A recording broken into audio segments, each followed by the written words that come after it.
ಗುರುಗಳೇ, ವ್ರತ ಎಂದರೇನು? ಉತ್ತಮ ಪ್ರಶ್ನೆ.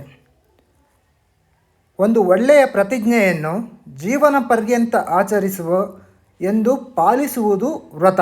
ಉದಾಹರಣೆಗೆ, ನಾನು ಜೀವನ ಪೂರ್ತಿ ಸತ್ಯವನ್ನೇ ಹೇಳುತ್ತೇನೆ ಎಂದು ಅಂದುಕೊಳ್ಳಿ, ಅದನ್ನು ವ್ರತ ಎನ್ನುತ್ತಾರೆ.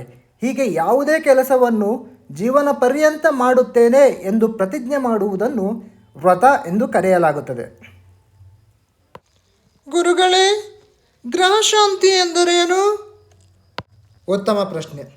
ನವಗ್ರಹಗಳನ್ನು ಜಡದೇವತೆಗಳು ಎನ್ನುತ್ತದೆ ವೇದ. ಇವುಗಳಿಗೆ ಕೊಡುವ ಪ್ರಭಾವ ಇರುವುದರಿಂದ ಅವುಗಳನ್ನು ದೇವತೆಗಳು ಎನ್ನಲಾಗುತ್ತದೆ. ಆದರೆ ಗ್ರಹಶಾಂತಿ ಎನ್ನುವುದೇ ಇಲ್ಲ. ಗ್ರಹಗಳು ಶಾಂತಿ ಮಾಡಿದರೂ ಮಾಡದಿದ್ದರೂ ತಮ್ಮ ಕರ್ತವ್ಯ ಮಾಡುತ್ತಿದೆ.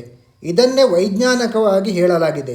ಆದರೆ ಈಗಿನ ಮೂಢನಂಬಿಕೆಯನ್ನು ಆಚರಿಸುತ್ತಾ ನಿಜವಾದ ಸತ್ಯವನ್ನು ಯಾರೂ ತಿಳಿಯುವುದಿಲ್ಲ.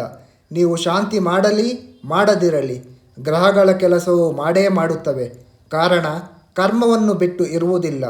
ಅದೇ ಧರ್ಮ ಮನುಷ್ಯನಿಗೂ ಅನ್ವಯಿಸುತ್ತದೆ. ಕರ್ಮವನ್ನು ಪಾಲಿಸುವುದು. ಅದಕ್ಕೆ ಶ್ರೀಕೃಷ್ಣ ಪರಮಾತ್ಮ ಹೇಳಿರುವುದು, ನೀನು ಕರ್ಮವನ್ನು ಮಾಡು, ಫಲವನ್ನು ನನಗೆ ಬಿಡು ಎಂದು. ಗುರುಗಳೇ, ಪಿತೃಕಾರ್ಯ ಎಂದರೇನು? ಉತ್ತಮ ಪ್ರಶ್ನೆ. ಬದುಕಿದ್ದಾಗ ಹೆತ್ತವರನ್ನು ಆದರಿಸಿ ಅವರನ್ನು ಕೊನೆಯವರೆಗೂ ಉಪಚರಿಸುವ, ಚೆನ್ನಾಗಿ ನೋಡಿಕೊಳ್ಳುವುದೇ ಪಿತೃಕಾರ್ಯ.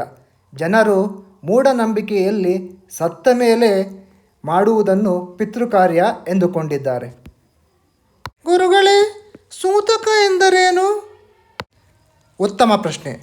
ಹತ್ತಿರದವರು ಸತ್ತಾಗ ಮನಸ್ಸಿಗೆ ಆಗುವ ದುಃಖದ ಹಗುರತೆಯ ಪರಿಮಿತಿ ಸೂತಕ.